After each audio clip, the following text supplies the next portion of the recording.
हमारे ऊपर ये जो अज़ाब है हंगामी दौरों के साथ अमली तौर पर इक़दाम भी करें। जी नाजरीन, मैं हूं अज़ादार हुसैन और आप देख रहे हैं प्रोग्राम रिपोर्टर्स डायरी।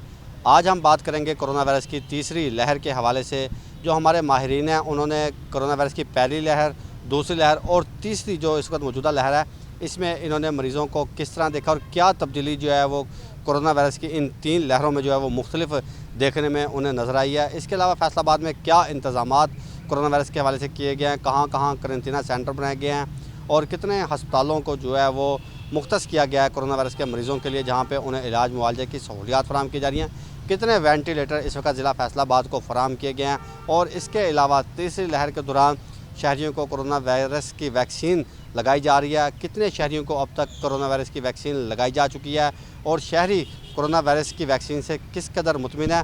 इस सारी सूरत हाल पर आज हम आपसे जी नाज़रीन, हम इस वक्त मौजूद हैं समनाबाद में वाक़या स्पोर्ट्स कम्प्लेक्स है, जिसे कोरोना वैक्सीन के हवाले से डिक्लेयर किया गया और यहाँ पे 60 साल से ज़ायद अफराद की उम्र को जो है वो हिफाजती कोरोना वायरस के हवाले से वैक्सीन लगाई जा रही है। इसका तरीकाकार क्या है? हमारे साथ district health officer medical service doctor Ataul Mohammad साहब मौजूद, हमसे जानते हैं।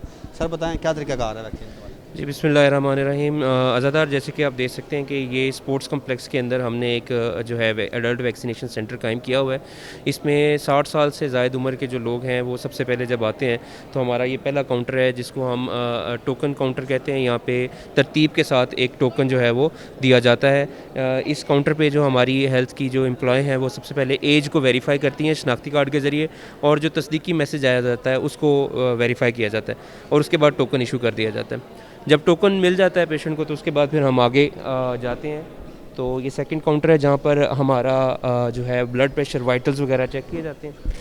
इस काउंटर पे बुज़ुर्ग शहरी का ब्लड प्रेशर चेक किया जाता है, टेम्परेचर वगैरह चेक किया जाता है और साथ में जो है वाइटल्स मॉनिटर किए जाते हैं और एक फॉर्म बनाया जाता है जिसमें पूरा एक क्वेश्चनेयर होता है जो डॉक्टर के पास फिर इसके बाद जाया जाता है। ये दो काउंटर्स बनाए हुए हैं जहाँ पर तरतीब से जो जो बुज़ुर्ग आते हैं उनका ब्लड प्रेशर और वाइटल बनाकर उसका फॉर्म जो है वो बना दिया जाता है और फॉर्म बनाकर यहाँ से फिर देन हमारा नेक्स्ट काउंटर होता है जहाँ पर डॉक्टर्स बैठे होते हैं और डॉक्टर्स को जो है वो मरीज़ का एक दफ़ा मुआयना किया जाता है। अच्छा सर, ये बताएं अगर किसी को ब्लड प्रेशर हो, उसका तेज़ हो या लो हो, और क्या वो अदाद-ओ-शुमार हैं या क्या वो हैं जिसके असरात हैं जिसके बाइस हम उन अफराद को कोरोना वायरस की जो वैक्सीन है वो नहीं लगा रहे उस वाले? देखिए, अगर तो बहुत ज़्यादा अनकंट्रोल्ड हाइपरटेंशन हो, ब्लड प्रेशर जो है वो सिस्टोलिक ब्लड प्रेशर 180 से भी ज़्यादा जा रहा हो, तो ऐसी सूरत हाल के अंदर जो है वो हम वैक्सीन नहीं लगाते। और अगर मरीज़ को सवियर किस्म की दिल की बीमारी है, उस हालत में भी जो है वो पेशेंट को ये वैक्सीन नहीं लगाई जाती। लेकिन अगर कोई नॉर्मल ब्लड प्रेशर है, थोड़ा ज़्यादा मतलब 150 तक है, तो हम आराम करने का मशवरा देते हैं या अद्वियात भी थोड़ी सी दे देते हैं जिसमें ब्लड प्रेशर जब नॉर्मल हो जाता है तो उसके बाद हम वैक्सीन जो है वो लगा देते हैं। इस काउंटर पर डॉक्टर साहब जो हैं वो एग्जामिन करते हैं पेशेंट को, पूरा क्वेश्चनेयर चेक होता है और क्वेश्चनेयर के बाद ऑथराइजेशन की जाती है कि वैक्सीन जो है वो लगाई जा सकती है इसमें। तो डॉक्टर साहब की ऑथराइजेशन के बगैर जो है अगले काउंटर पे मरीज़ नहीं जा सकता। अगर यहाँ पे किसी का ब्लड प्रेशर ज़्यादा है तो उसको आराम करने का मशवरा दिया जाता है और ब्लड प्रेशर नॉर्मल होने के बाद ही आगे जो है वो उनको वैक्सीनेशन सेंटर पर लेके जाता है। ये नेक्स्ट काउंटर है हमारा।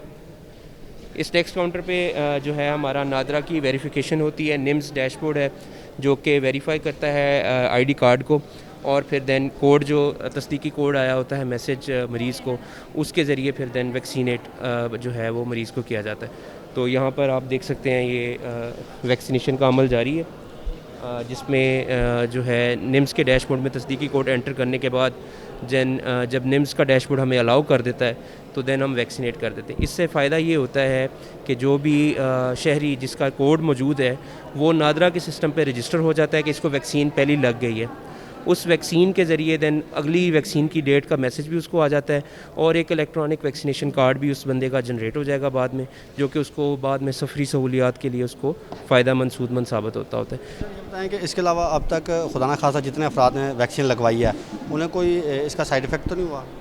जी, अगर देखा जाए तो अभी तक हमारे इन तमाम सेंटर्स पे, जिन सेंटर्स को हम देख रहे हैं फैसलाबाद के अंदर तकरीबन 6 सेंटर्स हैं, अभी तक कोई भी एक ऐसा कोई कह लें कि कोई साइड इफ़ेक्ट जो है वो हमें रिपोर्ट नहीं हुआ। अल्हम्दुलिल्लाह ये वैक्सीन काफ़ी सेफ़ है और ओल्ड एज के लोगों के लिए इसमें अभी तक हमें कोई ऐसा ड्रास्टिक साइड इफ़ेक्ट नज़र नहीं आया जिसको हम रिपोर्ट करना हमें पड़ा। ये ये बताएं कि कितने अब तक अफराद जो हैं वो हमने हदफ मुकर्रर किया गया है, कितने अफराद को जो है वैक्सीन लगाई जाएगी यहाँ पे? देखें, हदफ कोई मुकर्रर नहीं है एज सच। हम सिर्फ देख रहे हैं कि हमारे पास कितने रजिस्टर्ड सिटीज़न्स हैं जो कि 1166 पे अपने आईडी कार्ड को रजिस्टर करवा रहे हैं। अगर फैसलाबाद की हद तक देखा जाए तो हमारे पास कल तक की फ़िगर का देखा जाए तो तकरीबन 35,000 के करीब जो बुज़ुर्ग हैं वो रजिस्टर हो चुके हुए हैं 1166 के ऊपर। तो हमारा अब उन रजिस्टर्ड शहरियों को ही कवर करने का मेन पॉइंट होता है कि अगर आप देखेंगे तो हम उन्हीं वही शेड्यूल्ड होकर हमारे पास आते हैं और उन्हीं को हम वैक्सीन करते हैं। अब एक नया जो गवर्नमेंट ने पॉलिसी ये की है कि 65 से ज़्यादा की उम्र के जो लोग अगर वो पिन कोड के बगैर भी आ रहे हैं तो भी हम उनको वैक्सीनेट कर देते हैं, मैनुअली वैक्सीनेट कर देते हैं और उनका डाटा रात को हम नादरा को भिजवा देते हैं और उनकी जो है वो मैनुअल वैक्सीनेशन जो है वो हो जाती है उसकी वजह से। तो कब तक ये अमल जारी रहेगा वैक्सीन का? देखें, ये अगेन इस पर भी कोई गवर्नमेंट की गाइडलाइंस नहीं है। ये 2 डोजेज़ का जो है प्रोग्राम है। आपको पता है कि एक डोज़ लगने के 21 दिन बाद दैन सेकंड डोज़ लगती है और मोस्ट लाइकली ये 60 दिनों का प्रोग्राम होगा और रमज़ान से पहले हम कोशिश करेंगे कि ये अपना मुकम्मल कर लें। वैक्सीनेशन ख़त्म होने के बाद अब देख रहे हैं कि यहाँ पे बेड्स लगे हुए हैं। यहाँ पर बेसिकली हमने अंडर ऑब्जर्वेशन रखना होता है। कोई भी मुज़र असर अगर कोई वैक्सीन का नज़र आता है तो हमारे पास 30 मिनट के लिए मरीज़ यहाँ पे अंडर ऑब्जर्वेशन रहता है और ऑब्जर्वेशन में डॉक्टर जो है वो मुआयना करता है। अगर कोई पेशेंट को ख़ारिश या कोई जलन महसूस हो या कोई बीपी में तब्दीली आए तो वो यहाँ पर चेक कर ली जाती है। अल्लाह का शुक्र है कि अभी तक जितने भी लोगों को हमने वैक्सीनेट किया है किसी भी शख्स को, किसी भी बुज़ुर्ग शहरी को कोई मुज़र असर इसका वैक्सीन का नहीं मिला। किसी को भी जो है वो अभी तक इसके साइड इफ़ेक्ट जो है वो देखने में नज़र नहीं आए। ताहम अब तक बेशुमार जो अफराद हैं जिनकी उम्र 60 साल से ज़ायद थी उन्हें जो है वो वैक्सीन लगाई जा चुकी है और यहाँ पे बाकायदा तौर पे बेड भी लगाए गए हैं जिन्हें वैक्सीन लगाने के बाद यहाँ पे 30 मिनट तक जो है उनका स्टे यहाँ पे मरीज़ का जो है रखा जाता है। हमारे साथ मरीज़ और तीमारदार मौजूद हैं, उनसे बात करते हैं क्या कहेंगे। जी सर, क्या कहेंगे? हाँ जी, बहुत अच्छा हो रहा। हाँ जी, बिल्कुल ठीक है। साढ़े मरीज़ ने लगी वैक्सीन, अल्लाह का करम है, बेहतर है। सर किधर से आए हैं आप और किस तरह यहाँ पे पहुँचे हैं? चकरामद वाली सरगोदा रोड तो। हाँ जी, हाँ जी। किस तरह आपने इसका तरीका अपनाया है? कोई मैसेज वगैरह किया था? किस तरह? हाँ, इनका मैसेज गया था हमारे मोबाइल के नंबर पर। हाँ, उसी तरफ से हमें पता कि 25/3 को बताया था इन्होंने, हम उस तरफ से आ गए। हम दिवाली से आए हैं, इसी तरह बाकी भी यहाँ पे मौजूद, हमसे बात करने की कोशिश करते हैं कि वो इस सिलसिले में क्या है। सर आप बताएं जी, वैक्सीन के वाले से बताएं कैसा काम है? बहुत अच्छा है जी, बड़ा अच्छा अरेंजमेंट है और बहुत अच्छा है माशाल्लाह। तो वैक्सीन आपने खुद लगवाई? जी मैंने खुद लगवाई जी। सर किधर से आए हैं, किस तरह आपने अप्लाई किया? मैं वहाँ से आया हूँ हसीब शहीद कॉलोनी से। पहले रजिस्ट्रेशन हुई है, फिर उनका मैसेज आया है तो इधर आ गए बस। सर कुछ शहरियों को मैसेज देंगे कुछ, क्योंकि अभी भी कुछ अफराद ऐसे हैं जो कि वैक्सीन के वाले से उनमें अभाव पाया जाता है, वो नहीं लगवा रहे। कोई अभाव नहीं है, वैक्सीन ज़रूरी है, बहुत ही ज़रूरी है इस मर्ज़ के लिए। वैक्सीन लगवानी चाहिए, कोई इसका रिएक्शन नहीं है, कुछ नहीं है इसमें, लगवानी चाहिए लोगों को। वैक्सीन लगवानी चाहिए क्योंकि यहाँ पे बेशुमार अफराद ऐसे हैं जिन्हें जो है वो इंतज़ामिया की जानिब से वैक्सीन लगाई जा चुकी है। न सिर्फ समनाबाद स्पोर्ट्स कम्प्लेक्स बल्कि इसके अलावा दीगर जो फैसलाबाद की तहसीलें हैं वहाँ पे भी जो है वो वैक्सीन लगाई जा रही है। हमारे साथ यहाँ पे डॉक्टर एहसन मौजूद हैं, डॉक्टर एहसन से भी पूछते हैं कि वो क्या कहेंगे। डॉक्टर साहब बताएँ किस तरह यहाँ पे? जी, यहाँ पे सुबह 8 से लेकर शाम 8 बजे तक हम लोग मौजूद होते हैं। तो सुबह के टाइम ज़रा रश ज़्यादा है। पहले बहुत सारे ऐसे लोग जो 60 साल से ऊपर थे वो रजिस्टर नहीं हो रहे थे, लेकिन अभी बहुत सारे ऐसे लोग हैं जिन लोगों ने अब जब लोगों को देखा कि वैक्सीन लगाने का कोई नुकसान नहीं हो रहा तो अब अपने माओं को और अपने जो वालिदैन को जो 70+ थे, इवन 80+ और इवन 90+ वाले बहुत सारे लोग भी हैं जिनको वो बीच में अब वो रजिस्टर करके आ रहे हैं। तो इनिशियली हम लोग 70 ईयर से ऊपर ले रहे थे, हम लोगों ने अब 65+ लोगों को वॉक इन क्लिनिक के तौर पे ले लिया हुआ है। हम उनको रजिस्टर कर रहे हैं और मैनुअल एंट्री करके उनको वैक्सीन लगा रहे हैं। आधे घंटे का उनको स्टे करवाया जाता है यहाँ पे और उनके बाद उनको दोबारा चेक करके उनको घर भेज दिया जाता है। मुकम्मल तसल्ली की जाती है, उसके बाद ही मरीज़ को जो है घर भेजा जाता है। हमारे साथ फीमेल डॉक्टर मौजूद हैं, उनसे जानते हैं। मैडम क्या कहेंगी वैक्सीन के हवाले से? अस्सलाम वालेकुम, मेरा नाम डॉक्टर सना है और मैं इधर जो है कोविड कैंपेन में काम करी। बेसिकली इस वैक्सीनेशन का बेसिक एम ये है कि हम लोगों ने जो 70+ इनिशियली उन पेशेंट को वैक्सीन करना है, लेकिन हमारे पास जो है इसमें फ्रंट लाइनर भी आ रहे हैं, ठीक है। और इसमें ये बेसिक वैक्सीन का मकसद ये है कि जो भी कोविड से रिलेटेड पेशेंट जिनको जो है इस बीमारी से इस बचाव के लिए लगा रहे हैं। सेकेंडली ये है कि हमारा यहाँ जो है प्रॉपरली पेशेंट जो आते हैं उनको हम प्रॉपरली वैक्सीनेट करके आधे घंटे के लिए स्टे कराते हैं ताकि कोई हमारे पास एडवर्स रिएक्शन, कोई पेन, फीवर इस तरह की कंप्लेंट ना हो पाए, ठीक है। हमारे पास प्रॉपरली एंट्रीज़ हो रही हैं, स्टाफ अपना वर्क काम कर रहा है। उसके दौरान हमारी जो कैंपेन है 8 से रात 8 तक होती है। इसके अंदर हर किस्म का वैसे एज ग्रुप होता है, मोस्टली हम 65+ वालों को लगा रहे हैं। काफ़ी ज़्यादा इस कैंपेन में ज़्यादातर जो लोग हैं उसमें मोस्टली जो हैं स्टूडेंट्स जो हैं, डॉक्टर्स हैं, टीचर्स हैं, जो भी हेल्थ जो वर्कर्स हैं वो फैसिलिटेट हो रहे हैं। और इंशाल्लाह आगे भी हमारा यही मकसद है कि जितनी देर तक ये कैंपेन है उसको बेहतर से बेहतर बनाया जाए और बाकी जो है ना वो कम्युनिटी के लिए जो है वो बेनिफिट तक उनको। आपको किसी मसाइल का सामना करना पड़ा तो आवाम से गुजारिश करते हैं हमारी तरफ से क्या कहना चाहिए? आवाम से यही है कि थोड़ा सब्र का दामन जो हाथ से ना छोड़े। बाकी ये प्रोसीजर चाहे वो TCV कंप्लेन हो, टाइफाइड के भी हमने चलाई है कैंपेन, बहुत अच्छी रही है। बस ये है कि सब्र से काम ले। वैक्सीन हर बंदे को लग रही है और पेशेंट के लिए ही ये की गई है, बस सब्र का ये। बाकी एक पेशेंट को बहुत ज़्यादा जल्दी होती है कि फ़ौरन से पहले काम हो और सबको लग भी रही है।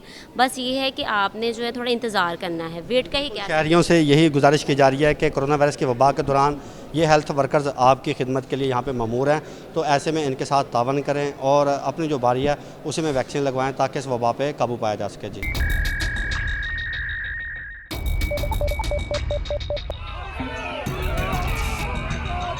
भाइयों वो तो ज़रूरी है हमारे ऊपर ये जो आज़ाद हंगामी दौरों के साथ अमली तौर पर इक़दाम भी करें।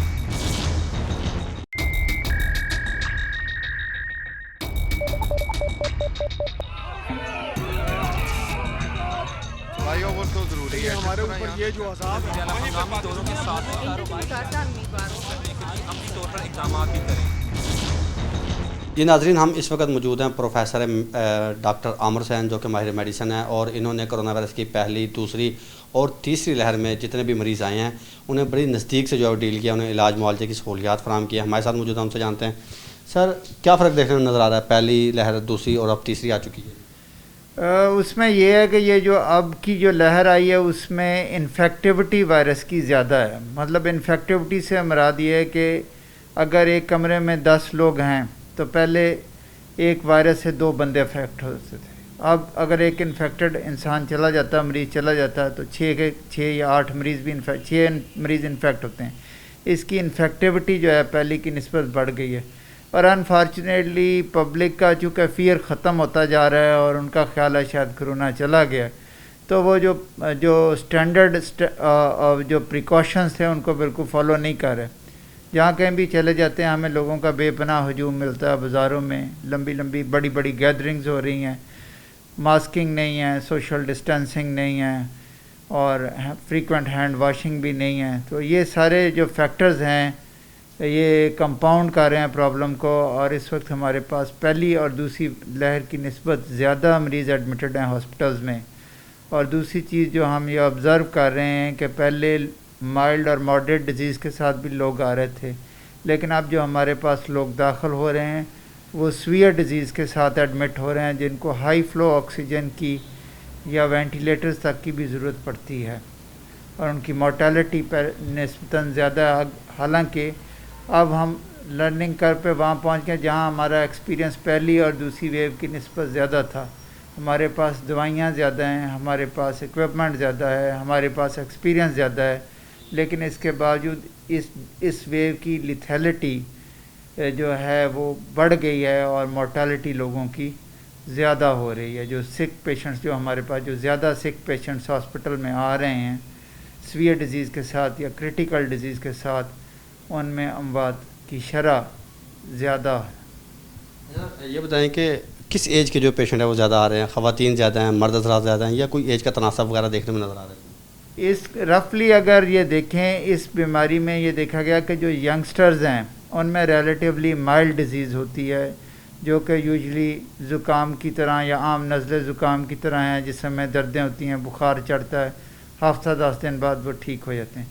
लेकिन जो मिडल एजड लोग हैं उनमें लंग की इन्वॉल्वमेंट ज़्यादा है, फेफड़ों की इन्वॉल्वमेंट ज़्यादा है, उनमें फिर भी रिकवरी का रेट है। लेकिन जो एल्डरली हैं, जो जो 50-55 साल या 60 साल से ऊपर के लोग हैं जिनमें और बीमारियां हैं, शुगर, ब्लड प्रेशर, दिल की बीमारियां हैं या गुर्दे की बीमारियां हैं, उन मरीज़ों में शरह अमवात आम मरीज़ों की निस्बत बहुत ज़्यादा है, उनमें पेचीदगियाँ बहुत ज़्यादा हैं। तो ज़्यादा रिस्क पे जो लोग हैं वो एल्डरली हैं या मिडल एजड लोग हैं, उनके बाद मैं कहूँगा। इसलिए जो वैक्सीनेशन है वो भी टॉप ऊपर से शुरू की गई है, 70 साल या 60 साल के लोगों से स्टार्ट की गई है।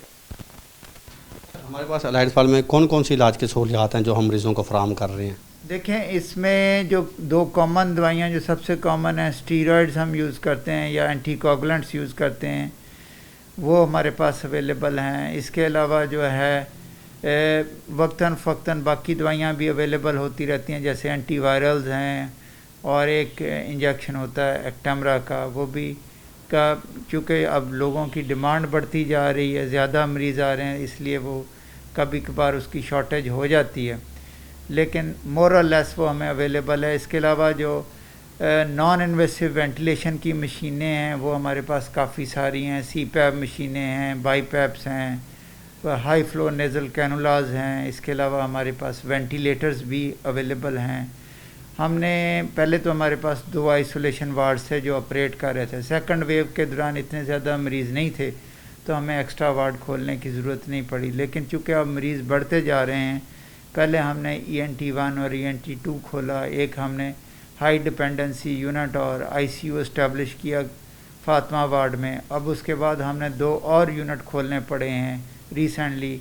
एक सर्जिकल यूनिट हमने लिया है, एक और वार्ड हमने खोला है, और हमारे पास हाई फ्लो ऑक्सीजन के बेशुमार पोर्ट्स हैं जो कि पहले कभी भी ना थे। तो ये सारी फैसिलिटीज़ हमारे पास अवेलेबल हैं और हम इनको फुली यूटिलाइज़ भी कर रहे हैं। ये बताइएगा कि क्या समझते हैं कब तक ये जो है वबा ख़त्म हो जाएगी? क्योंकि पहले ये कहा जा रहा था कि जैसे ही गर्मी आएगी टेम्परेचर में जो है कमी आएगी और ये वायरस जो है ख़त्म हो जाएगा, मगर देख रहे हैं पहली लहर भी आई है, फिर दूसरी, अब तीसरी लहर जो शुरू हो चुकी है गर्मी का। अभी ये प्रेडिक्ट करना बहुत मुश्किल है।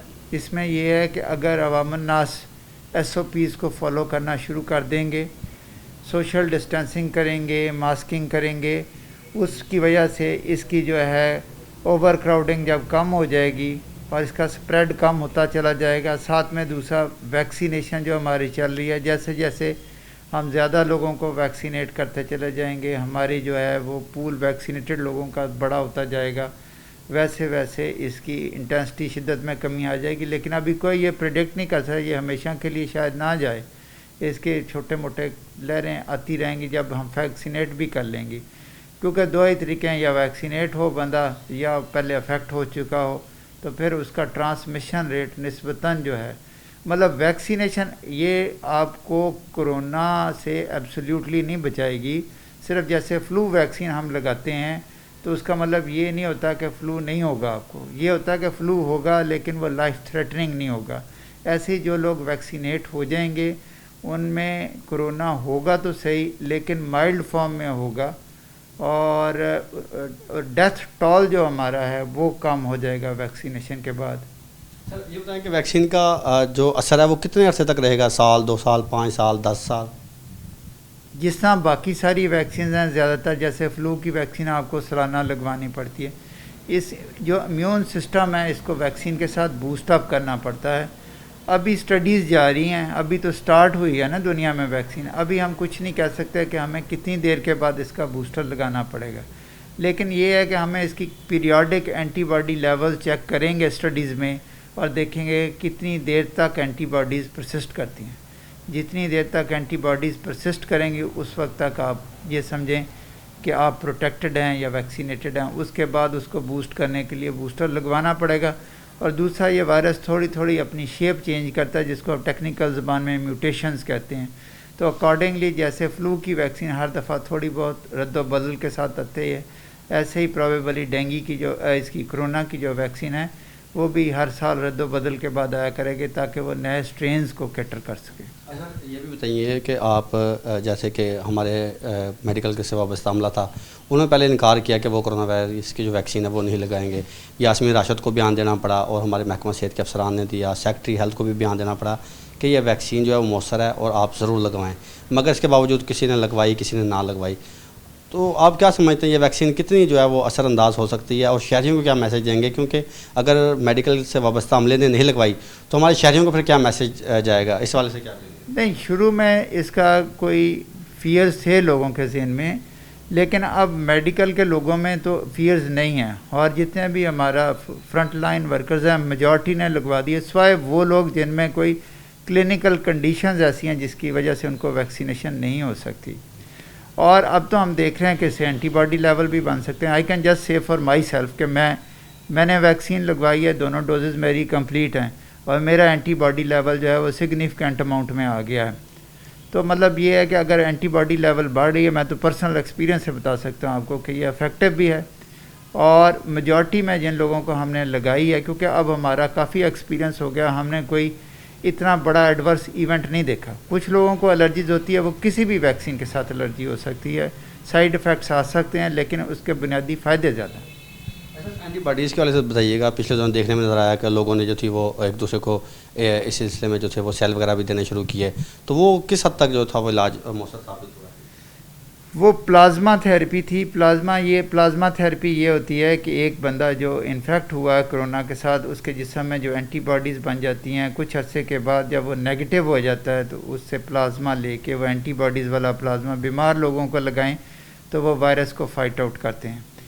लेकिन एट द सेम टाइम दुनिया में उन्होंने देखा कि जो वेरिएंट स्ट्रेन्स आ रहे हैं, जो हमारे वेरिएंट स्ट्रेन्स देखने में मिल रहे हैं, वो इस प्लाज्मा की वजह से कई दफ़ा जनरेट भी हो जाते हैं। जिन लोगों में ये प्लाज्मा इफेक्टिव नहीं होता उनमें वो वेरिएंट स्ट्रेन्स डेवलप होने का ख़तरा होता है।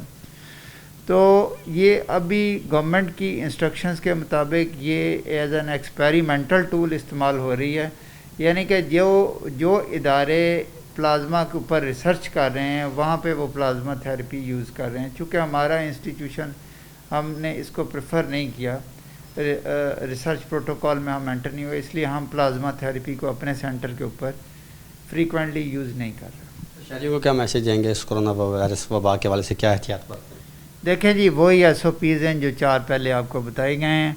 एक तो ये है कि आप चाहे आप वैक्सीनेट हो भी जाएं, आप मास्क नहीं उतार सकते जब तक कि मेजॉरिटी लोग वैक्सीनेट नहीं हो जाते। तो इसलिए मास्क आपको मुस्तकिल यूज़ करना है और कितने अरसे तक, लंबे अरसे तक इस्तेमाल करना पड़ेगा।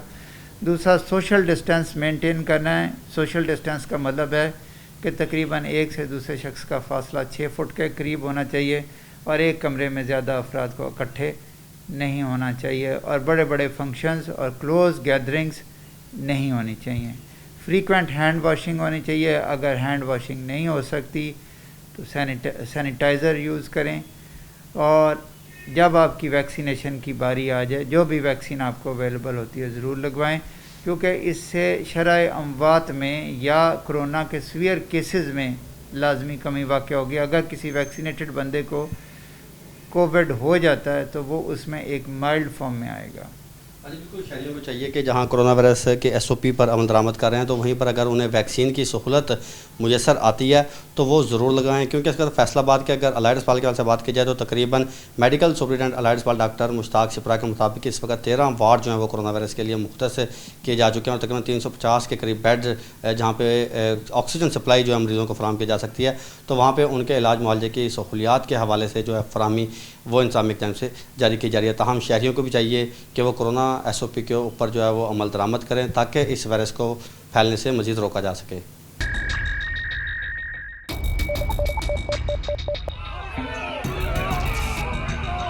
भाइयों वो तो ज़रूरी है हमारे ऊपर ये जो अज़ाब है हंगामी दौरों के साथ अमली तौर पर इक़दाम भी करें।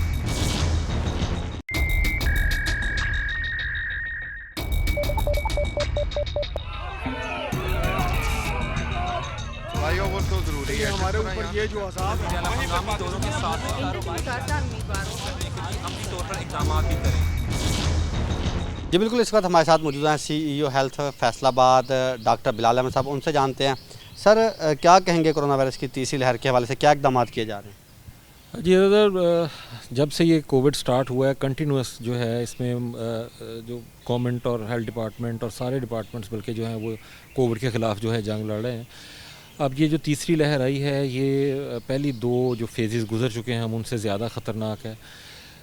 इसमें टिपिकल साइन सिम्टम्स नहीं आ रहे। एक तो लोगों के अंदर के जिस तरह पहले बुखार और वो सारा कुछ होता था, अचानक सांस की प्रॉब्लम से स्टार्ट हो रहा है। कई दफ़ा कोई प्रॉब्लम नहीं आ रही और जब हॉस्पिटल पहुंचते हैं तो पता चलता है कि जी कोविड पॉजिटिव आ गया। तो इस वजह से इसमें बहुत ज़्यादा एहतियात की इस वक्त हमें ज़रूरत है। चूँकि हम 2 वेव्स को गुजार चुके हैं, तो वो जो हमारे ज़हनों में खौफ था कोरोना का, वो आहिस्ता आहिस्ता कम हो गया है, जिसकी वजह से हम ज़्यादा बद एहतियाती की तरफ चले गए हैं। हमने मास्क पहनना भी छोड़ा हुआ है, हम गैदरिंग्स में भी जा रहे हैं, हम सोशल डिस्टेंसिंग भी नहीं कर रहे, और हम वो जो सैनिटाइजेशन पहले अपने हाथों की या चीज़ों की करते थे उसको भी छोड़ा हुआ है। तो मेरी इस वक्त लोगों से यही दरख्वास्त है कि फैसलाबाद जो है वो इस वक्त टॉप पे जा रहा है। सबसे ज़्यादा डिज़ीज़ केसेस हमारे पास आ रहे हैं। हमारे हॉस्पिटल जो हैं वो तकरीबन फुल हो चुके हैं इस वक्त मरीज़ों के साथ, और जो डेथ रेट है वो भी 4 से 5 लोग जो हैं वो डेली की बेसिस पे कोविड की वजह से फौत हो रहे हैं। तो मेरी यही गुजारिश है उनसे कि देखें, गवर्नमेंट अपना काम कर रही है, लेकिन जब तक लोग हमारे साथ कोऑपरेट नहीं करेंगे, इसमें लोग अपनी प्रोटेक्शन का ख्याल नहीं करेंगे, उस वक्त तक हम अनएबल होंगे उनको किसी भी चीज़ से बचाने में। नो डाउट वैक्सीनेशन का प्रोसेस भी इसमें स्टार्ट हो गया है, लेकिन वैक्सीनेशन भी अभी 65+ लोगों तक जो है वो उनको की जा रही है, क्योंकि हमारे पास इतनी वैक्सीन नहीं है कि हम एक दफ़ा में सारी आवाम को कर दें। तो प्रायोरिटी वाइज उसमें स्टेप बाय स्टेप करेंगे। उसको भी टाइम लगेगा सब लोगों को वैक्सीनेट होने में, लेकिन खुदा के लिए जितने SOPs हैं उनके ऊपर अमल करें, मास्क वेयर करें, कम से कम गैदरिंग वाली जगह पे जाएं, और कोशिश करें कि अपना जो भी इसके SOPs हैं उसको फॉलो किया जा सके। बिकॉज़ देखें, हम अल्लाह का शुक्र है कि बहुत अच्छे हैं, हेल्दी हैं, सेहतमंद हैं। हमें अगर वायरस कुछ नहीं कहता तो इसका ये मतलब नहीं है कि हमारे सारे घर वाले जो हैं उनकी सेहत हमारे जैसी है। और हम जो वायरस बाहर से लेके अपने घरों में खुद जाएंगे, वो हो सकता है कि वो हमारे वालिदैन को मुतासर करे, हो सकता है कि हमारे बच्चों को, हमारी ख़वातीन को मुतासर करे, और हो सकता है कि उनका जो इम्यूनिटी लेवल है वो हम जैसा ना हो। ये भी बताइएगा, कोई पता चल रहा है कि जहाँ पे अस्पतालों में रश बढ़ता जा रहा है, कोई क्वारंटीन सेंटर भी बनाए जा रहे हैं, तो उस वाले से क्या अपडेट है? देखिए जी, तमाम किस्म की जितनी भी फैसिलिटीज़ हैं वो हमारी अपडेट हैं। जो हमने क्वारंटाइन सेंटर्स पहले बनाए थे वो भी हमारे रेडी हैं। खुदा न खास्ता अगर हमें ज़रूरत पड़ी तो हम उनको यूज़ करेंगे। जो हमारे गवर्नमेंट के हॉस्पिटल्स हैं, अगर उसके अलावा हमें ज़रूरत पड़ी तो हम जो सेमी गवर्नमेंट इदारे हैं, जिस तरह सोशल सिक्योरिटी हो गया, या हमारे प्राइवेट हॉस्पिटल्स हैं, हम उनको भी लूप में लेंगे। उसमें हम कर रहे हैं, लेकिन हर हॉस्पिटल की, हर इदारे की कोई एक कैपेसिटी होती है। अगर हम उस कैपेसिटी से इंक्रीज़ कर रहे हैं तो हो सकता है कि हमें जनरल लॉकडाउन की तरफ भी जाना पड़े, तो उसमें भी हम रिकमेंडेशन देंगे गवर्नमेंट को। अगर हम माइक्रो लॉकडाउन में ना कंट्रोल कर सके चीज़ों को, तो हो सकता है कि हम 2 हफ्ते या 3 हफ्ते का कंप्लीट लॉकडाउन भी गवर्नमेंट से रिक्वेस्ट करें कि जी वो फैसलाबाद में करें। बिकॉज 20% के करीब जो है वो हमारा फर्टिलिटी रेट जा रहा है इस वक्त। बताइएगा, लॉकडाउन की आपने बात की, तो इस वक्त फैसलाबाद के कितने इलाकों में जो लॉकडाउन लगा हुआ है? जी, मेन 5 इलाके हैं हमारे ऐसे जिनमें लॉकडाउन है इस वक्त, और वहाँ से जो नंबर ऑफ़ पेशेंट्स थे वो ज़्यादा आए थे। इसके अलावा छोटे छोटे जो मतलब स्कूलों में पहले लगा था, चूँकि अब स्कूलों में छुट्टियाँ हो गई हैं, वो ख़त्म हो गया, तो वो बच्चे तो जा नहीं रहे स्कूलों में। तो जहाँ भी स्कूलों में टीचर्स या कोई बच्चा पॉजिटिव आता था तो वो एक क्लास को या एक उसको सेक्शन को हम उसको ऑफ़ करते थे, लेकिन अब छुट्टियों की वजह से वो ख़त्म हो गया। लेकिन अभी जो मेन 5 हमारी कॉलोनीज़ ऐसी हैं कि जिनमें हमारा माइक्रो लॉकडाउन चल रहा है। सर, ये बताइएगा, वैक्सीन के वाले से जैसे आपने बताया कि 65 साल से ज़्यादा की उम्र को जो है वो वैक्सीन लगाई जा रही है, तो क्या कोई नज़र आ रहा है कि मुस्तकबिल में या कोई मौजूदा कोई सूरत हाल ऐसी है कि कौन से ऐसे अफराद हैं जिन्हें आप समझते हैं कि इन्हें वैक्सीन लगनी चाहिए और अभी तक हम नहीं लगवा सके? देखिए जी, हेल्थ वर्कर्स को सबसे पहले गवर्नमेंट ने स्टार्ट की थी, उसके बाद फिर जनरल पब्लिक में 70+ लोगों को स्टार्ट की। अब 70+ से हम 65 पे आ गए हैं, 65 के बाद हम 60 में आ जाएंगे। इस तरह स्टेप वाइज इसको हम लेके चल रहे हैं, क्योंकि जो नॉर्मली यंग लोग हैं उनकी इम्यूनिटी लेवल बहुत अच्छा है हमारे बूढ़ों से और बच्चों से। इस वजह से बच्चों को घरों में इसलिए स्कूल बंद किए गए हैं कि वो उधर सेफ़ हों, और जो हमारे बुज़ुर्ग हैं उनकी वैक्सीन का सिस्टम चल रहा है, और जो हमारे पास वैक्सीन की दस्तयाबी होगी इंशाल्लाह ताला ये दायरा कार बढ़ाते जाएंगे। सर, ये भी बताइएगा कि हमारे पास जैसे आप बता रहे हैं कि वैक्सीन के साथ साथ जैसे मरीजों की तादाद में इजाफा हो रहा है, तो कितने वेंटिलेटर जो हैं मुख्तस हैं, और उसके साथ साथ बताएं कि हमारे पास कितने बेड हैं जहाँ पर हमारी ऑक्सीजन जो सप्लाई है वो मरीज़ों को फराहम की जा रही है? देखिए जी, डिस्ट्रिक्ट के अंदर हमारे पास 550 बेड हैं कि जिनके ऊपर डायरेक्ट ऑक्सीजन की सप्लाई, जहाँ पे हम हाई फ्लो ऑक्सीजन मरीज़ को दे सकते हैं, वो मौजूद है। 85 के करीब हमारे पास वेंटिलेटर्स हैं। इसमें बहुत कम लोग हैं जो वेंटिलेटर तक जाते हैं। मोस्टली ज़्यादा लोगों को ऑक्सीजन की ज़रूरत पड़ती है और उनको हाई फ्लो ऑक्सीजन की ज़रूरत होती है। तो वो जिस तरह केसेस आ रहे हैं, अगर हम एहतियात नहीं करेंगे तो डेफ़िनेटली ये चीज़ें शॉर्ट होती जाएंगी, लोगों को ऑक्सीजन के बेड नहीं मिलेंगे तो नई प्रॉब्लम बनेगी। इसलिए सबसे इम्पॉर्टेंट चीज़ इसमें है कि हम इस चेन को ब्रेक करें, और ब्रेक करने का वाहद जो इलाज है वो यही है कि हम तीनों चीज़ों इख्तियार करें, मास्क वेयर करें, सोशल डिस्टेंसिंग करें और सैनिटाइज़ करें अपने हाथ। अच्छा, ये बताएं कि जैसे अलाइड में जो है वो हमारे पेशेंट देखने में नज़र आ रहे हैं, उसके बाद हमने DHQ अस्पताल को जो है वो भी कोरोना के लिए इस्तेमाल करना है। अभी तक हमारे जनरल अस्पताल गुलामदाबाद में फ़िलहाल कोई पेशेंट जो है कोरोना का दाखिल नहीं हुआ। क्या समझते हैं कि जनरल अस्पताल गुलामदाबाद को भी इस्तेमाल में किया जा सकता है और DHQ अस्पताल के जो वार्ड हैं उनमें भी इजाफा किया जा सकता है, क्योंकि इस वक्त अलाइड में 13 जो वार्ड हैं वो कोरोना के लिए मुख्तस कर दिए गए? जी बिल्कुल, देखिए हेल्थ की तमाम फैसिलिटीज़ को हम ओपन रखना चाहते हैं। हम सिर्फ कोविड के पेशेंट्स का इलाज नहीं करना चाहते, जो दूसरे मरीज़ आ रहे हैं उनका भी, और इसी हिसाब से हम स्टेप बाय स्टेप ऑन कर रहे हैं चीज़ों को। पहले 2 वार्ड थे, फिर 4 हुए, फिर अब 13 पे चला गया है फिगर हमारा। इसी तरह DHQ में भी अगर हमें ज़रूरत पड़ेगी तो हम जनरल हॉस्पिटल को भी यूज़ करेंगे। इसके अलावा जो हमारे THQ हॉस्पिटल्स हैं तहसील लेवल पे, वहाँ पे भी हमारे पास 10-10, 15-15 बेड्स की ऐसी फैसिलिटी मौजूद है कि जिनके अंदर बेड साइड के ऊपर ऑक्सीजन अवेलेबल है। जहाँ जहाँ जब जब ज़रूरत पड़ेगी गवर्नमेंट अपने तमाम तर वसाइल को बरूए कार लाएगी। अच्छा, ये बता दें कि अगर वैक्सीन को लगवाना चाहता है तो उसका तरीकाकार किया है?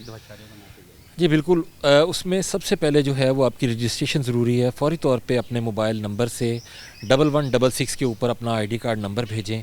जब आपको मैसेज आएगा तो उसमें आपकी रजिस्ट्रेशन हो जाएगी, और फिर जब आपकी वैक्सीन की बारी आएगी तो वो आपको एक शेड्यूल देंगे, एक तारीख़ देंगे, और उस तारीख़ पे जाके आप वैक्सीन लगवाएंगे। जी अच्छा सर, जिस तरह वो लगवा सकते हैं तारीख पे, तो अब हुकूमत की जानिब से जो है मेडिकल का अमला है उनकी वैक्सीनेशन का अमल जो है वो बंद कर दिया गया, तो उस सिलसिले में क्या कहेंगे? अगर कोई लगवाना चाहता है अब तो उसके लिए उसे क्या अमल अपनाना पड़ेगा? नहीं जी, बंद नहीं किया गया। 13,000 के करीब तकरीबन फैसलाबाद के ऐसे लोग हैं कि जिनकी रजिस्ट्रेशन हो चुकी है, जिनको फ़र्स्ट डोज़ मिल चुकी है, और तकरीबन 3,000 के करीब ऐसे लोग हैं जिनकी सेकंड डोज़ कंप्लीट हो गई है। वो चल रहा है सिस्टम। उसमें ये है कि अपनी बारी का इंतज़ार करें, जब उनको शेड्यूल आएगा उसके बाद उनको वैक्सीन लगेगी। हाँ जी बिल्कुल, अपनी बारी का इंतज़ार करें, जब शेड्यूल आएगा तो तब उन्हें वैक्सीन लगाई जाएगी। तो ताहम दूसरी जानिब शहरियों को भी चाहिए कि जहाँ हुकूमत की जानिब से इक़दाम किए जा रहे हैं कोरोना वायरस की वबा को कंट्रोल करने के लिए, तो शहरी भी ज़िम्मेदारी का जो है सबूत दें और हुकूमत के साथ तावन करें और कोरोना जो है SOP उसके ऊपर अमल दरामद करें। अल्लाह आपका और हमारा हामी नासिर हो। इजाज़त दीजिएगा, अल्लाह हाफिज़।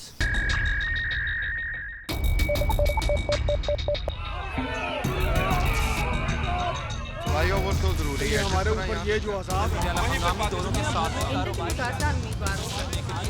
इकदाम भी करें।